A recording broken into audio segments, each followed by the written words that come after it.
Chennai to Tiruchendur என்னோட first time YouTube horizontal video vlog இது. But எப்படி இருக்குன்னு பார்த்து சப்போர்ட் பண்ணுங்க. ஃப்ரெண்ட்ஸோட எல்லாருமே வந்து சென்னை டு திருச்செந்தூர் vlog கிளம்பிட்டோம். செம்ம அரட்டை, செம்ம சேட்டை, காரில் பாட்டெலாம் போட்டு வைப் பண்ணிட்டு ஃப்ரெண்ட்ஸோட போயிட்டு இருந்தோம். என் ஃப்ரெண்டு திட்டிகிட்டே வந்தான், மச்சான் கொஞ்ச நேரம் கூட தூங்கவே விட மாட்டேங்களா அப்படின்னு சொல்லிட்டு செம்மையாக போயிருந்தோம். பட் தூத்துக்குடி ஹைவேஸில் செம்ம சூப்பராக இருந்துச்சு. அப்படியே போகிற வழியில் கொஞ்சம் சாப்பிட்டோம், பட் அதை எடுக்க முடியல, என்னோட ஷார்ட்ஸ் லேட் ஆயிடுச்சுனால. செம்ம வெயில், செம்ம ஃபன்னு. ஒரு வழியாக போயிட்டு கோவில்கிட்ட ரீச் ஆனதுக்கப்புறம் பார்த்தீங்கன்னா அங்கேருந்து கிளம்ப நடந்து ஸ்டார்ட் பண்ணிட்டோம். ஃபர்ஸ்ட் டைம் திருச்செந்தூர் கோவில் போயிருந்தேன். பட் செம்ம சூப்பரான செம்ம வைப்பு. ஏன்னா முருகரை பார்க்கறதுக்கு நம்மளுக்கு அவ்வளோ சந்தோஷமாக இருக்கும். வெளியே போயிட்டு பீச்லாம் சுற்றி பார்த்துட்டு இருந்தோம். பார்த்துட்டு பார்த்தீங்கன்னா செம்ம கூட்டம். என்னன்னு பார்த்தா கவர்மெண்ட் ஹாலிடேன்னு சொன்னாங்க. 2 மணிக்கு சாமி பார்க்க உள்ளே போனோம். ஈவினிங் 6 மணிக்கு தான் வெளியே வந்தோம். பட் 6 மணிக்கு வெளியே வந்தோன்னே எனக்கு நிறைய சர்ப்ரைஸ்லாம் கிடச்சிது. ஃபஸ்ட்டு இண்டிபெண்டன்ஸ் டே லைட்ஸ் இந்த கோபுரம்லாம் போட்டிருந்தாங்க ஈவினிங்கில்.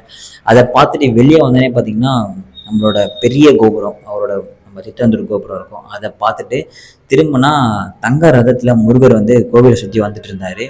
ஏன்னா செம்ம அற்புதமான விஷயம், இது எல்லாருக்குமே கிடைக்காது, எங்களுக்கு கிடச்சிது. அதை பார்த்துட்டு அப்படியே இந்த விளாகை முடிச்சுக்கிறேன். பாய்.